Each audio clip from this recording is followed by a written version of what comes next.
말씀 보겠습니다. 이 복된 시간에 주신 하나님의 말씀은 사무엘하 9장 1절부터 13절까지 말씀입니다. 사무엘하 9장 1절에서 13절까지 말씀입니다.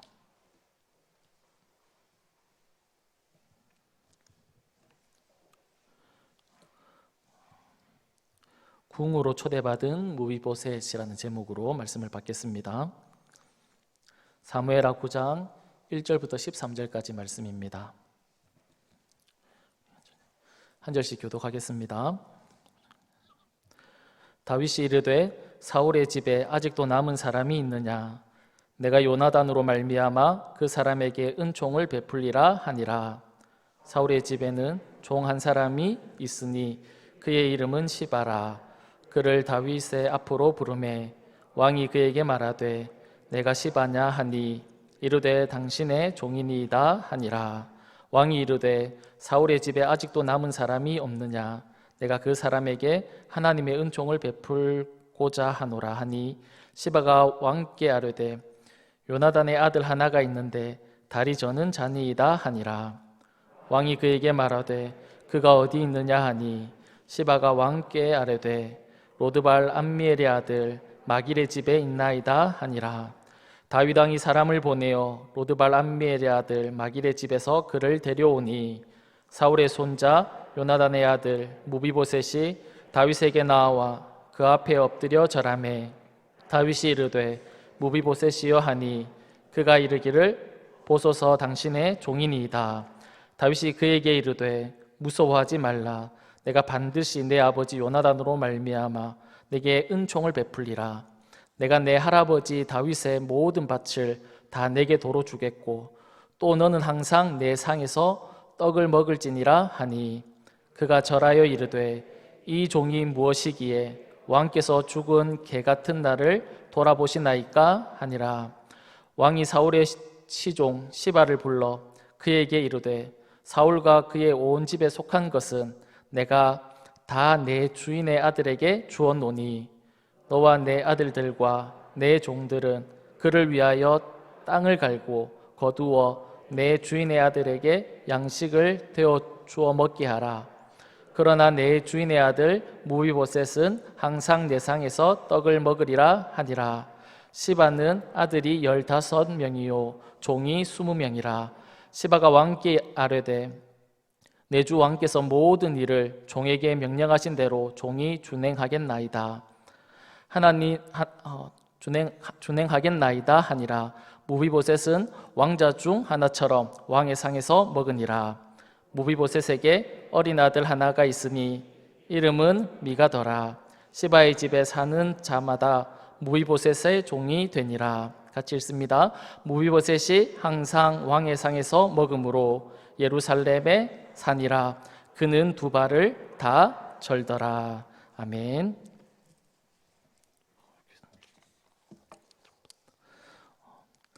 세계적인 과학자 아이작 뉴턴은 말년에 기억 상실증에 걸렸다고 합니다. 그래서 그가 가지고 있던 그 많은 지식들을 다 잃어버렸습니다. 근데 그 뉴턴의 제자들이 그를 보면서 이제 답답해서 뉴턴에게 물었습니다. 이제 와서 선생님께서 알고 계신 것은 도대체 무엇입니까? 다 잃어버렸으니까요. 도대체 무엇을 알고 계십니까? 그렇게 뉴턴에게 물었습니다. 그러자 뉴턴이 이렇게 얘기를 했답니다. 내가 알고 있는 것은 두 가지가 있다는 겁니다. 그 첫 번째는 뭐냐면 내가 죄인인 것과 또 다른 하나는 예수께서 내 구주라는 사실은 내가 알고 있다. 그렇게 이야기를 했다고 합니다. 그렇습니다.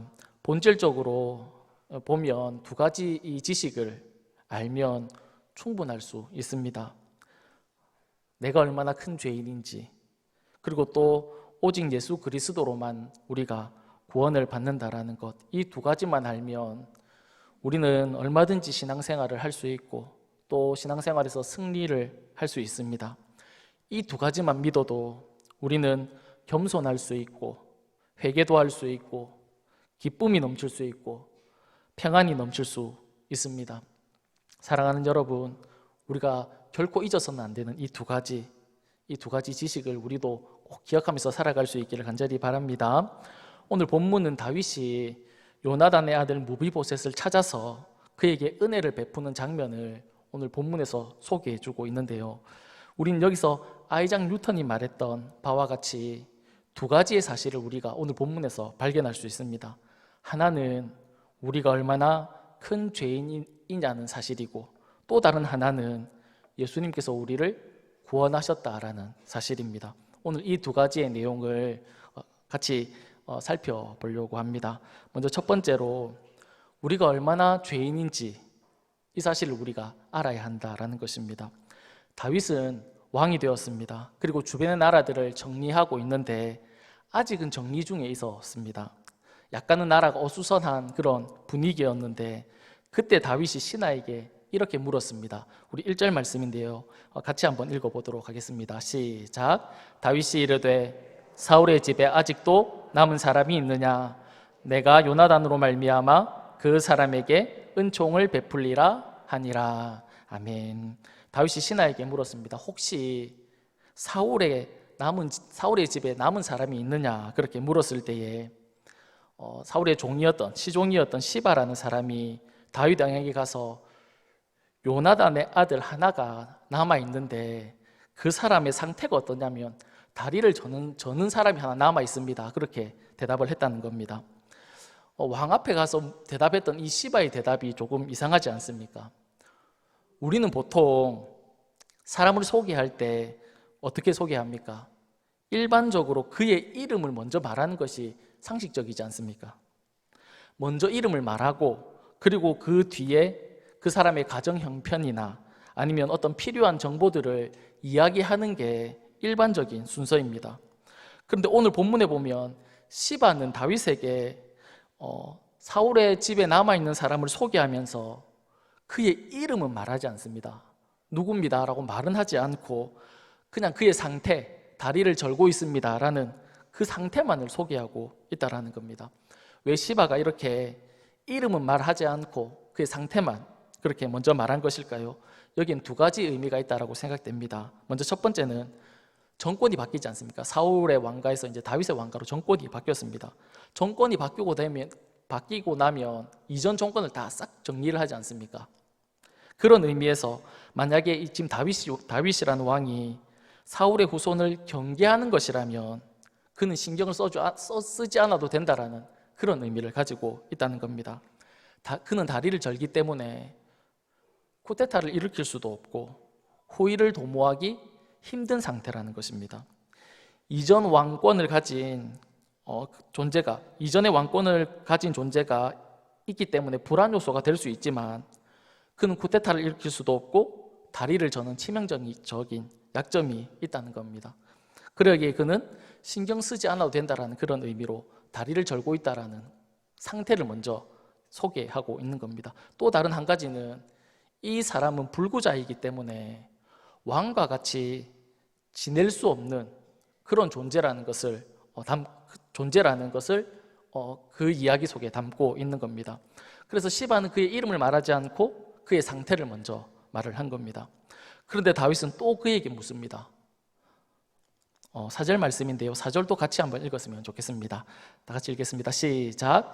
왕이 그에게 말하되 그가 어디 있느냐 하니 시바가 왕께 아뢰되 로드발 암미엘의 아들 마길의 집에 있나이다 하니라. 아멘. 그가 살고 있는 곳을 물었을 때 대답하기를 로드발 암미의 아들 마길의 집에 있습니다. 그렇게 이야기를 했습니다.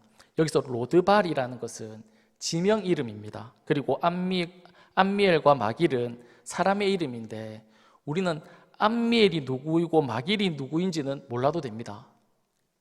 그러나 그가 살고 있는 로드발이라는 곳은 어떤 곳인지 우리가 알 필요가 있다는 겁니다. 그가 살아가고 있던 로드발이라는 곳은 목초가 없는 곳이라는 그런 뜻을 가지고 있습니다. 목초가 무엇이냐면 양들이 풀을 뜯어 먹지 않습니까? 그런 풀이 전혀 없는 곳, 그러니까 불모지와 같은 곳에 그가 살아가고 있었다라는 겁니다.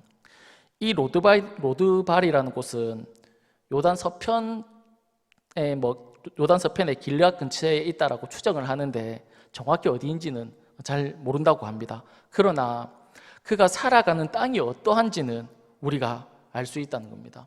위치는 모르지만 그 땅의 형편이 어떤지는 우리가 알 수 있는데 사람이 살아갈 수 없는 곳이고 황폐한 곳에 이 무비보셋이 살아가고 있었다는 겁니다. 그가 그런 풀 한 폭이 없는 황무지와 같은 곳에서 마치 죽은 땅 같은 그런 곳에서 살아가는 이유가 무엇이겠습니까? 무비보셋은 사울 왕가의 사람입니다. 그러니까 다윗의 눈에 띄면 죽게 되는 거죠. 그래서 그는 가능하면 사람들의 눈에 띄지 않는 곳에서 살았습니다. 다윗을 피해서 살아야 했기 때문에 그는 죽음과 같은 곳, 사람들이 잘 가지 않는 곳, 눈에 띄지 않는 곳, 그런 곳에서 살아갈 수밖에 없는 그런 형편이었고 그런 존재였다라는 것입니다. 무비보셋의 몸 상태는 어떠하다고 했습니까? 불구의 몸을 가졌다라고 말씀드렸습니다. 그가 살아가고 있는 곳은 어디입니까? 사람들이 살지 않는, 생명이 없는 곳, 아주 황폐한 곳, 그런 곳에서 무비보셋이 살아가고 있었습니다. 이런 무비보셋의 모습은 죄 아래 살아가는 모습과 너무 흡사하다라는 겁니다. 완전하지 못한 모습, 생명이 없는 모습, 이 두 가지의 모습을 무비보셋은 다 가지고 있었다라는 것이죠. 무비보셋이 처음부터 장애를 가지고 있는 것은 아니었습니다. 블레셋과의 전투가 있었을 때 마지막 전투에서 사울도 죽고 요나단도 다 죽게 되는데 그 소식을 들었던 유모가 이 무비보셋을 안고 뛰어가다가 그만 그를 떨어뜨려 버려서 그가 평생에 장애를 가지고 살아가게 된 것입니다. 그런 그에게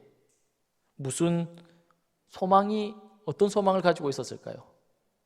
그에게 꿈이 있다면 어떤 꿈이 있을까요?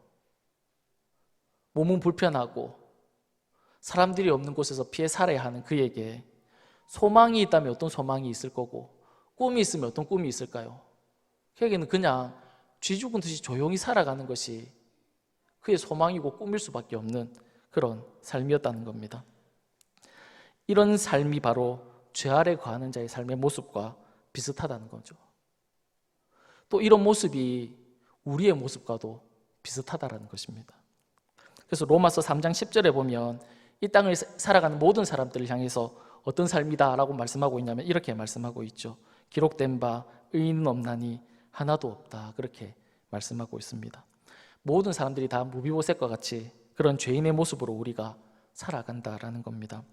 오늘 본문에서 무비보셋을 통해서 우리에게 이 사실을 보여주고 있다는 겁니다. 우리가 무비보셋이다, 그렇게 알려주고 있는 것이죠. 소망도 없고 희망도 없고 그 누구도 귀하게 여기지 않는 그런 가치 없는 그런 존재라는 것을 본문에서 이야기합니다. 그러나 중요한 것은 무비보셋의 인생이 여기서 끝나는 것이 아니라는 겁니다. 소망도 없고 희망도 없는 것에서 끝나는 것이 아니라는 겁니다. 두 번째로 우리가 살펴볼 것은 왕이 궁으로 그를 데리고 왔다라는 사실입니다. 왕이 궁으로 그를 데리고 온 것입니다. 1절 말씀 우리가 다시 한 번 더 읽어보도록 하겠습니다. 시작. 다윗이 이르되 사울의 집에 아직도 남은 사람이 있느냐? 내가 요나단으로 말미암아 그 사람에게 은총을 베풀리라 하니라. 아멘. 다윗이 사울의 집에 아직도 남은 사람을 찾는 이유가 무엇이라고 1절에 나와 있습니까? 그 사람에게 내가 은혜를 베풀기 위해서 그 사람을 찾는다, 그렇게 말씀하고 있지 않습니까? 우리가 너무 많이 들었죠. 은혜라는 단어 너무 잘 알고 너무 익숙하고 우리가 너무 많이 사용하고 그 뜻도 우리가 너무 잘 알지 않습니까? 그러나 다시 한 번 더 우리가 은혜의 뜻을 한번 생각해 보면 받을 만한 자격이 없는 자에게 베풀어지는 호의, 그것이 은혜이지 않습니까? 받을 만해서 주는 것이 아니라 받을 수 없는 자에게 주는, 받을 조건이 없는 자에게 주는 것이 바로 은혜라는 겁니다. 그 은혜가 지금 무비보셋에게 주어지고 있는 것입니다. 무비보셋은 사울의 가문입니다. 지금은 다윗이 다스리고 있는 상태고 정권이 바뀌었습니다. 그러면 죽는 것이 일반적이지 않습니까? 반란의 불씨를 다 제거해야 되니까요. 그런데 다윗은 사울에게, 남은 집안의 사람에게 은총을 베풀기 위해서 사람을 찾고 있다라는 겁니다. 마땅히 죽어야 하는 그 사람을 찾고 있다라는 것이죠. 그리고는 그를 어떻게 하냐면 데리고 옵니다. 5절 말씀인데요. 5절 말씀 우리가 다 같이 한번 읽어봤으면 좋겠습니다. 시작. 다윗 왕이 사람을 보내어 로드발 암미엘의 아들 마길의 집에서 그를 데려오니. 아멘. 여기서 데려오니라는 단어가 얼마나 은혜로운 단어인지 모르겠습니다. 무비보셋은 왕에게 가면 죽는 목숨입니다. 왕에게 갈 수 없는 그런 존재이죠. 왕을 피해서 숨어 있어야 하는 존재입니다. 그런데 왕이 그를 부르고 있는 겁니다. 도저히 자기 혼자 스스로는 갈 수 없는 그 자리에 그가 지금 가고 있는데, 갈 수 있는 이유는 왕이 불렀거든요. 그래서 지금 그가 왕 앞에 나아가고 있다는 겁니다. 그 어떤 자리로 가고 있습니까? 어쩌면 자신이 5살 정도까지는 살았던 그곳, 그 자리로 지금 가고 있는데, 그 자리는 자기가 갈 수 없는 그런 자리죠. 은혜가 지금 무비보셋을 그 자리로 인도하고 있다는 겁니다. 다윗이 있는 곳으로 무비보셋을 데리고 가는 겁니다. 은혜만이 그를 그곳으로 인도할 수 있다는 거죠. 근데 7절에 보면 다윗이 그에게 이렇게 얘기합니다. 무서워하지 말라. 다윗 앞에 섰던 무비보셋은 두려운 마음이 있었을 것입니다. 그는 아마 이렇게 생각했겠죠. 이제 다 끝났구나. 내가 그동안 사람도 잘 살지 않는 곳에서 숨어 지내고 쥐 죽은 듯이 지냈는데 다윗 왕이 나를 발견했고 이제 다윗 왕은 나를 정리하겠구나, 내 목숨을 잃겠구나, 이런 생각을 했을 것입니다. 그래서 이제 이 무비보셋이 떨고 있었죠. 그런 그에게 다윗이 무서워하지 말라, 그렇게 말을 하고 있다는 겁니다. 그리고 놀라운 말을 합니다. 7절 말씀인데요. 7절 말씀도 우리 다 같이 한번 읽었으면 좋겠습니다. 시작. 다윗이 그에게 이르되 무서워하지 말라. 내가 반드시 내 아버지 요나단으로 말미암아 내게 은총을 베풀리라. 내가 내 할아버지 사울의 모든 밭을 다 내게 도로 주겠고 또 너는 항상 내 상에서 떡을 먹을지니라 하니. 아멘. 무비보셋에게 사울의 모든 밭을 다 주겠다는 겁니다. 그리고 또 너는 항상 내 상에서 같이 밥을 먹을 것이다, 떡을 먹을 것이다, 그렇게 말씀하고 있다는 거죠. 왕과 함께 같은 식탁에서 이렇게 밥을 먹을 수 있다는 것은 그의 신분이 왕과 같은 존재로 되었다라는 것을 보여주고 있는 거죠. 그는 왕의 아들, 왕자의 신분이었습니다. 그런데 정권이 바뀌면서 도망자의 신세가 된 거죠. 그런데 다윗이 다시 그를 불러서 그의 신분을 다시 왕의 자리에 이렇게 올려주고 있는 겁니다. 다시 회복시켜 주고 있다는 것이죠. 저른발이 인생이었고 아무것도 없는 로드발과 같은 그런 인생에게 어떻게 이런 일이 일어날 수 있습니까? 소망도 없었고 꿈도 없고 희망도 없고 그저 쥐 죽은 듯이 숨만 쉬면서 살아가는 그에게 어떻게 이런 일이 일어날 수 있었습니까? 왕이 불렀거든요. 왕이 그를 데리고 왔기 때문에 그렇습니다. 왕이 이렇게 그를 데리고 온 이유는 사무엘상 20장에 보면 다윗과 요나단 간의 약속이 있습니다. 오래전에 다윗이 사울에게 쫓김을 당할 때 요나단이 다윗에게 이렇게 이야기를 합니다. 하나님께서 너의 대적들을 다 정리한 후에 그러고 나면 너는 왕이 될 텐데 그때 우리의 가문, 우리의 가족을 조금 생각해서 은총을 베풀어 달라고, 그렇게 요나단과 다윗이 약속을 하게 됩니다. 그 약속으로 인해서 무비보셋은 아무것도 가지고 있지 않았습니다. 또 받을 자격도 없었죠. 조건도 없었습니다. 그는 그런 은혜를 받으면 되갚아 줄 만한 그런 능력도 없었습니다. 도리어 그는 왕을 피해서 도망했어야만 했고 왕으로부터 숨어 있어야 하는 그런 존재였습니다. 다윗이 그에게 그런데 다윗이 그에게 은혜를 베풀어 준 것이죠. 이와 마찬가지로 하나님 앞에 우리는 무비보셋과 같다라는 겁니다. 받을 자격도 없고 우리는 가진 것도 없고 하나님 우리에게 은혜 베풀어 주시면 우리가 하나님 앞에 무엇으로 갚겠습니까? 되갚아 줄 능력도 없다라는 겁니다. 우리는 하나님으로부터 도망치는 그런 도망자였고 숨어서 머리 달아나는 그런 사람이었습니다. 그리고 우리 하나님 아버지 앞에 나와서 회개하잖아요. 잘못 살았다고 회개하지만 또 우리는 세상에서 가서 또 죄를 짓고 그럼 또 하나님 앞에 나와서 또 죄에 대해서 회개를 하는 이런 반복되는 그런 삶을 살아가는 수치를 가지고 있는 그런 사람이지 않습니까? 우리가 하나님 앞에 부끄러움을 가지고 있는 그런 존재라는 것이죠. 우리 안에 아무런 선한 것이 없다라는 것입니다.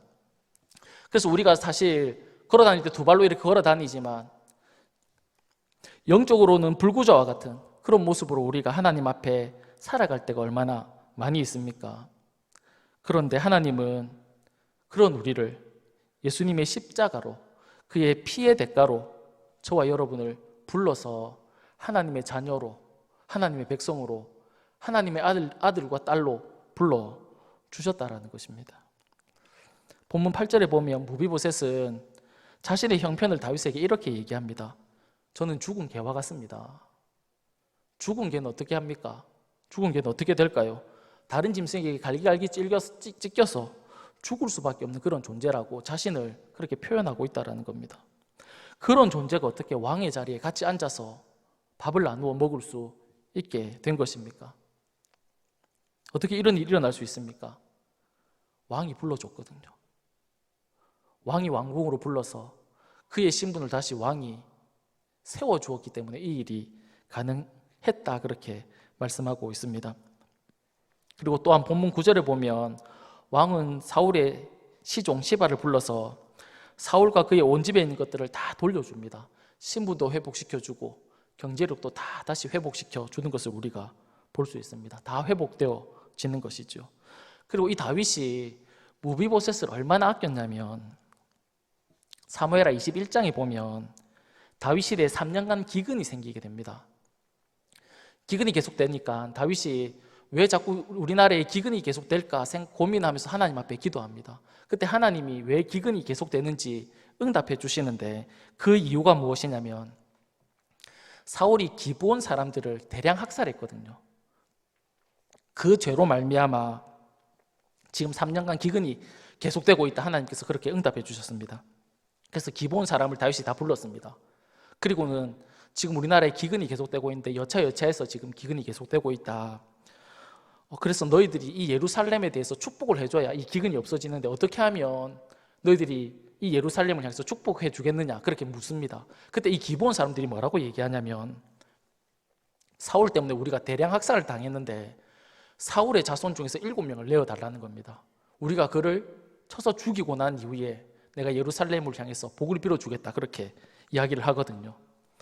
그때 다윗이 7명의 사람을 내어주는데 무비보셋을 내어줬을까요? 안 내어줬을까요?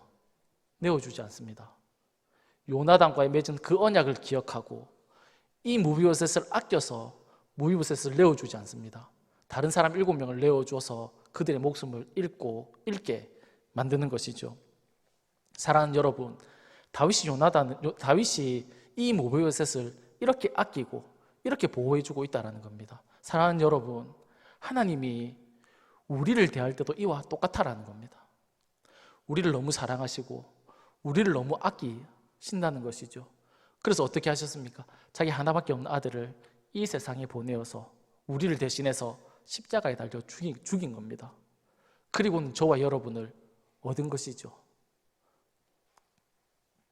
사랑하는 여러분, 다윗이 무비보셋에게 베푼 은혜는 하나님이 우리에게 베푸신 은혜를 보여주는 그런 사건이라는 겁니다. 우리가 이런 하나님의 은혜를 받았다는 겁니다. 근데 우리가 이 땅을 살아가면서 이 은혜에 대해서 잊어버릴 때가 너무 많습니다. 우리가 하나님의 은혜를 잊어버리면 어떻게 할까요? 감사하지 못합니다. 하나님 앞에 감사하면서 살아갈 수가 없습니다. 원망하고 불평하면서 살아갈 수밖에 없다는 거죠. 저 때 한번 얘기했을 때 제가 이제 하나님이 제가 살아가는 것을 가져갔다라고 말씀했던 적이 있습니다. 그때 감사는 없습니다. 하나님을 향한 원망과 불평만 있을 뿐이었거든요. 사랑하는 여러분, 하나님이 우리를 어떻게 사랑하셨는지, 어떤 은혜를 베풀어 주셨는지, 내가 어떤 존재였는지를 알 때 내가 이 무비보셋과 같이 불구자이고 로드발에서 살아가는 것처럼 희망이 없는 존재, 그런 죄인이라는 존재를 우리가 알고 또 하나님 우리에게 어떤 은혜를 베풀어 주셨는지를 깨달을 때 우리는 그 하나님 앞에 감사할 수 있고 또 우리가 그 하나님을 기뻐하고 그 하나님 앞에 예배할 수 있는 줄 믿습니다. 사랑하는 여러분, 이 하나님의 은혜를 또 한 주간 세상 가운데 살아가지 않습니까? 이 하나님의 은혜를 잊지 않고 살아갈 수 있는 저와 여러분 다 되기를 간절히 소망합니다. 다 같이 기도하도록 하겠습니다. 살아계신 하나님 아버지, 고맙고 감사합니다. 저희들을 너무 사랑하셔서 하나밖에 없는 아들을 이 땅에 보내어 죽기까지 우리를 사랑하신 아버지 하나님, 고맙고 감사합니다.